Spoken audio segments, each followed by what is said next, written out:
All right, Doug. Pleasure. So Good now to see you. we're out here. We're going to start doing wedges. So where do we go? So we're going to take off from where we left off with the iron. So we've got you in the right shaft. Okay, we're all in that same 120, 130 weight category in the shaft. And now what we're going to talk about is bounces and grinds. Okay. So there's lots of different bounce and grind combinations available, and we want to make sure we get the best one for you. Some bounces will be easier, have more interaction with the turf, and some have a little bit less. So a lot of it depends on attack angle, Right. ball position, those kinds of things. But we want to make sure we can find the right bounce that works the best for you. Okay. So we selected that one first. So go ahead and hit that one a couple of times and let's see how it goes. Pretty crisp, pretty clean. That looked pretty good. Yeah, that was good.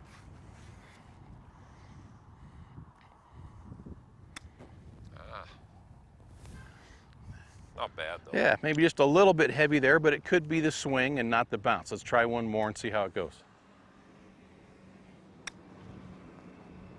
Okay, good, really good. That's pretty good. So now what I'm going to hand you here is a real wide bounce. So this one is going to be really hard to take a divot. It's going to like to skip across the grass a little better. So let's try that one and see if we get enough interaction. Wow. You feel how that really slides through the turf? Oh wow. Yeah, that was. Holy smokes.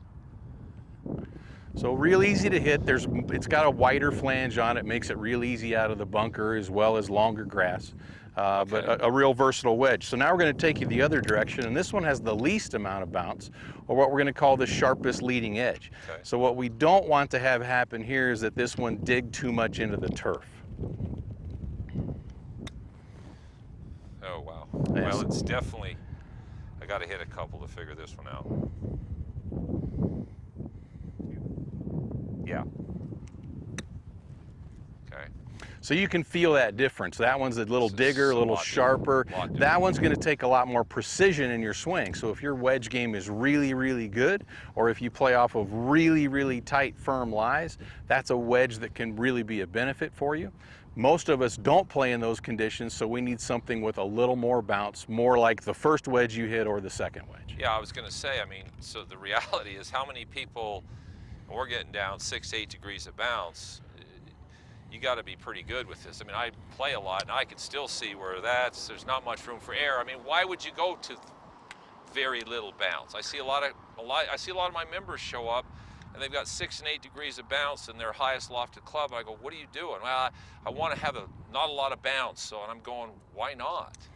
Yeah, there's the old theory, kind of back when you and I were growing up in this game and really starting to play, we thought the less bounce was the better. Yeah. We could do more things with it, we could open it up and create more shots. What we're learning with new technology and ways we can actually watch the ball and the turf interaction with the club is actually bounce is our friend. We want more bounce more often than we want less bounce. So we're really seeing the industry as a whole move into more bounce in their wedges. It just makes life a lot easier, just exactly what you saw. Yeah, well, I know I took some lessons from a guy named Phil Rogers, who was very good. And the first thing he told me is, he said, if you want to be a good wedge player, the ground has to be your friend. Yep. Absolutely right. And and at the time I was struggling a little bit, and we had not a lot of bounce, and everything was kind of played back and trying to trap it or catch it on the face. And if you got it up forward, I mean, it was really hard to get. I was trying to almost not hit the ground.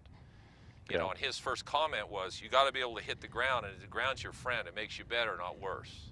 Absolutely right. Which at the time, I was almost, no, I'm not. I'm going to leave right now.